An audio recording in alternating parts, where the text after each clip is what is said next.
Hey everybody, welcome in to SHI Stadium, where Nebraska is going to kick off against Rutgers here at 7 p.m. Eastern, 6 p.m. Central Time. He's Steve Marik. I'm Zack Carpenter, coming to you live from the stadium where Nebraska is going to be a 3-point favorite with a 50.5 over/under total.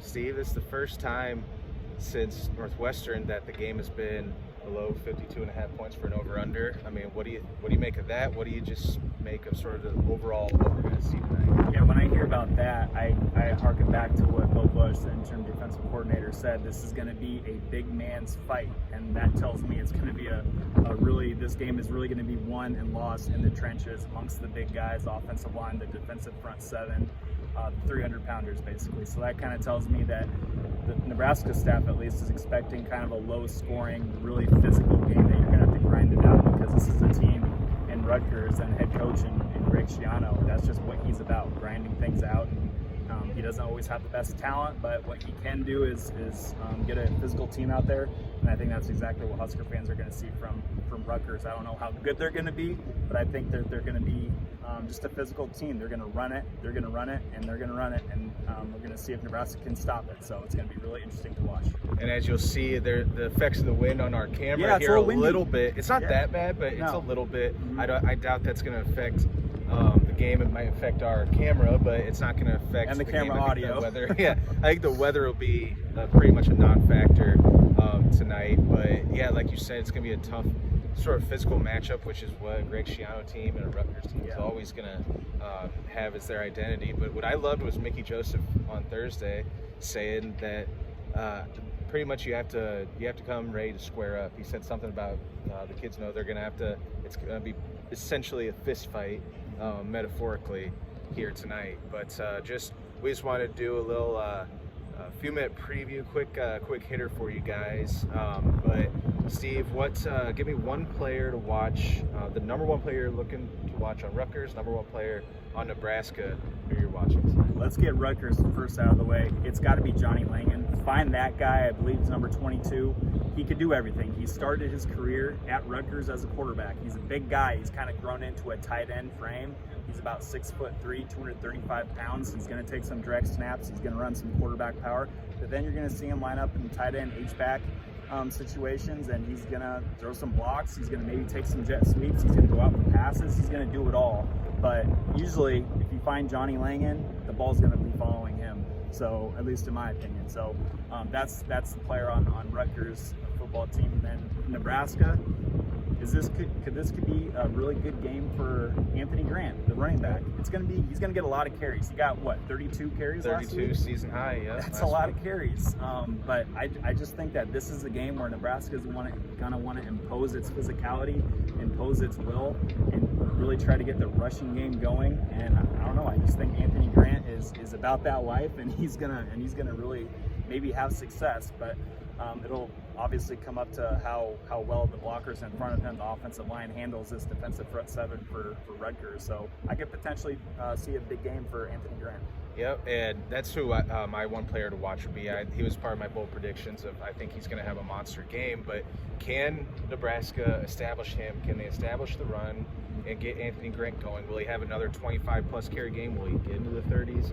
Is that sort of what they're looking for? I mean, Rutgers has pretty strong run defense. I mean, they've allowed 95.6 rushing yards per game, which is, I think, fourth best. It's fourth best in the conference, fifth best. 14, 13, 12, 11, 10, 9, sixth best. So they're sixth best. We're doing some math on the spot here. So they're sixth best, which numbers are skewed a little bit because they played Wagner. Yeah, Wagner. Ohio State just tore them apart last week in the run game with Mayan Williams. So I do think Nebraska will, again, try to establish that run game, and I think Anthony Grant could be in for a big game. But on top of it, if they do either struggle in the run game or if they use the run game to open up the pass game, I'm wondering if Trey Palmer, if we can get a second straight big-time performance from him. 8 catches for a career-high 157 yards and a touchdown last week. The 71-yarder was what I said, in my opinion, is the most important play in Casey Thompson and Trey Palmer's their college football careers, given the context of everything, of how important that play was, how important getting that win was for Mickey Joseph, who was the #1 reason both of those guys came here. So will we see a bigger connection from those guys? I know Mickey Joseph talked about it this week of those guys sort of connecting on deep balls, and I think there's a possibility for Trey to have another big night if Anthony Grant's opening things up. For Rutgers, one player to watch is Weber's going to play quarterback, #1, but Gavin Wimsett, that's how you pronounce the name, correct? Wimsett, yeah. He was a borderline 5-star quarterback from Kentucky. Talented kid. It was a big deal when he committed to Rutgers, leaving Kentucky for New Jersey, and he was a top 50, I think, overall recruit by some metrics at least. And interested to see if he gets in tonight and what he can produce as sort of the running threat and passing threat. Yeah, absolutely. And to go along with the quarterback situation, we mentioned Johnny Langan. He's going to take some direct snaps. Who knows if Gavin Winsett's going to be out there, but also Noah Vedral, the Wahoo, Nebraska native, the former Husker quarterback. He took some snaps. He had 4 rushing attempts last week in the loss to Ohio State, so you might even see him. He didn't throw the ball. He's coming off a preseason injury in camp, and they've been really cautious, Rutgers has, with Noah Vedral, but who knows what we're going to see today with him. Shiano is very, very secretive and is not going to discuss the quarterback situation much, which I understand. He's just being a good head coach. So, Noah Vedral is going to be one to watch too. We know he can run it a little bit and he can throw it too, so just the quarterback situation up in the air, along with Evan Simon, the pocket passer who has been the starter mostly this season. So. Yep, and we're expecting, like we said, sort of a lower scoring game tonight. I took the under. I've got Nebraska 27-20, so covering, but hitting the under. Steve, real quick, final score and why? I don't remember what I had. I think it was maybe 27-17. Thank you for remembering that for me. I think Nebraska's defense is going to play well. I think Bill Bush has been just awesome for this team and the energy and everything, along with Mickey Joseph. And another thing to keep an eye on is just, can this team continue the momentum, stack good wins on top of each other? They haven't won back-to-back Big Ten games since 2018, Scott Frost's first year. Can they do it tonight? We will see. Yep, and hopefully the win won't play a factor as much as it did in this video. Hopefully we didn't give you a headache or motion sickness. You might have to hit the Dramamine to try and settle your stomach from the motion sickness of this video. Yeah. But we're both predicting Nebraska win, Nebraska cover, but we also expect it to be a low-scoring game.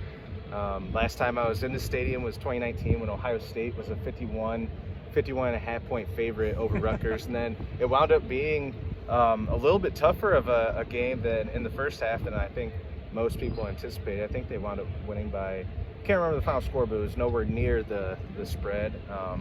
But we expect Nebraska to hit that tonight, and we'll see what happens in the run game, the pass game, with Rutgers quarterback situation and everything involved as we give you coverage at nebraska.rivals.com and the Inside Nebraska YouTube channel. So for Steve Marik, I'm Zack Carpenter, and we'll be catching you guys tonight.